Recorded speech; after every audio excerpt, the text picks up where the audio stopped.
क्या इस बार की यूपीएससी परीक्षा में फिर से द्रोणाचार्यों ने एकलव्य के अंगूठे काटे हैं? जी हां, मैं बात कर रहा हूं यूपीएससी परीक्षा की, यानी यूनियन पब्लिक सर्विस कमीशन। यह वही संस्था है जो भारत के सबसे बड़े और प्रतिष्ठित सरकारी पदों के लिए अधिकारियों का चयन करती है। हर साल लाखों युवा इस परीक्षा में बैठते हैं। कोई गांव से आता है, कोई छोटे शहर से, कोई बड़े महानगर से।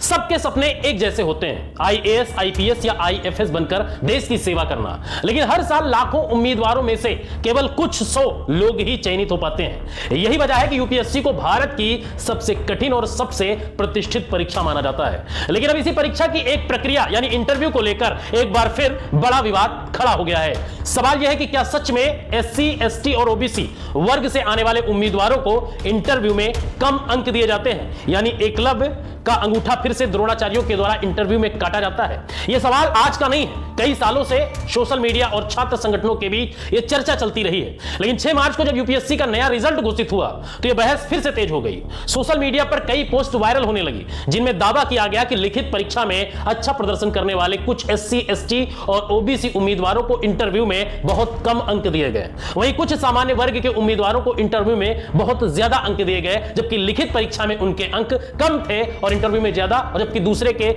लिखित परीक्षा में ज्यादा था, इंटरव्यू में कम। इन दोनों दावों ने एक बार फिर चयन प्रक्रिया की निष्पक्षता पर सवाल खड़े कर दिए हैं।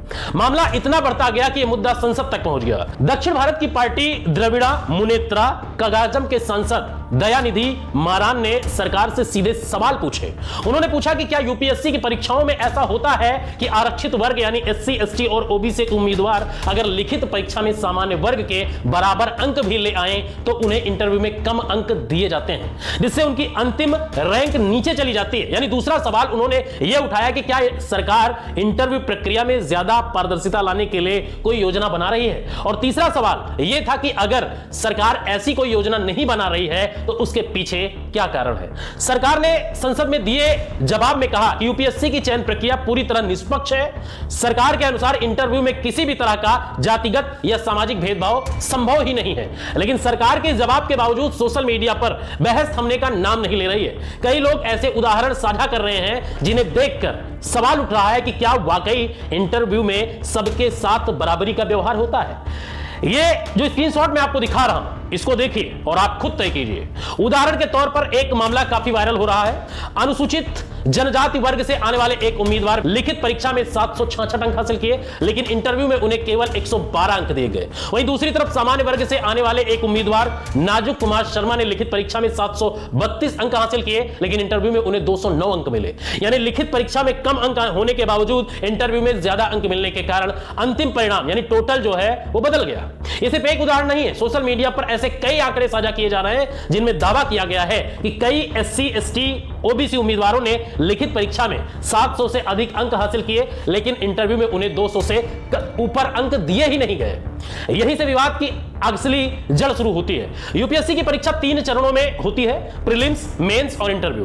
प्रीलिम्स और मेंस लिखित परीक्षा होती है जिसमें उम्मीदवारों को प्रश्नों के उत्तर लिखने होते हैं, लेकिन अंतिम चरण यानी इंटरव्यू पूरी तरह अलग होता है। इसमें एक बोर्ड उम्मीदवार से सवाल पूछता है और उसके व्यक्तित्व, सोच, निर्णायक क्षमता और प्रशासनिक समझ के आधार पर अंक देता है। इंटरव्यू कुल 275 अंकों का होता है और यही अंक कई बार अंतरिम रैंकिंग तय कर देते हैं। क्योंकि इंटरव्यू एक सब्जेक्टिव प्रक्रिया है और इसलिए कई लोग कहते हैं कि भेदभाव की संभावना यही सबसे ज्यादा होती है। लिखित परीक्षा में एक कॉपी होती है जिसे अलग अलग परीक्षक जांचते हैं, लेकिन इंटरव्यू में कुछ लोग बैठकर सीधे अंक देते हैं और ऐसे में अगर किसी उम्मीदवार को 50 से 60 अंक कम मिल जाए तो उसकी रैंक सैकड़ों स्थान नीचे जा सकती है। यही कारण है कि कई छात्र और सामाजिक संगठन इंटरव्यू प्रक्रिया में ज्यादा पारदर्शिता की मांग कर रहे हैं। कुछ लोग इस पूरे विवाद को इतिहास से भी जोड़ते हैं।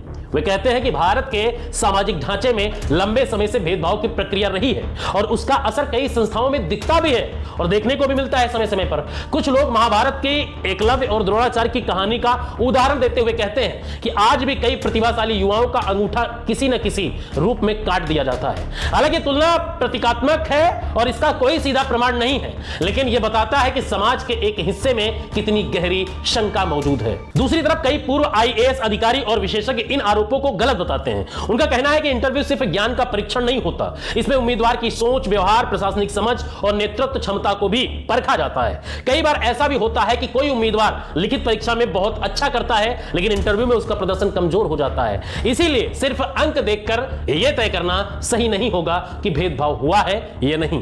लेकिन सवाल फिर भी वही आते हैं। जब ये आंकड़े निकल कर आते हैं, सोशल मीडिया पर चीजें चलती हैं और उन आंकड़ों को जब टैली किया जाता है तो सवाल उठते हैं। लेकिन फिर भी कुछ सवाल ऐसे हैं जिनका जवाब अभी तक स्पष्ट नहीं है। अगर इंटरव्यू पूरी तरह निष्पक्ष है तो उसकी रिकॉर्डिंग सार्वजनिक क्यों नहीं की जाती?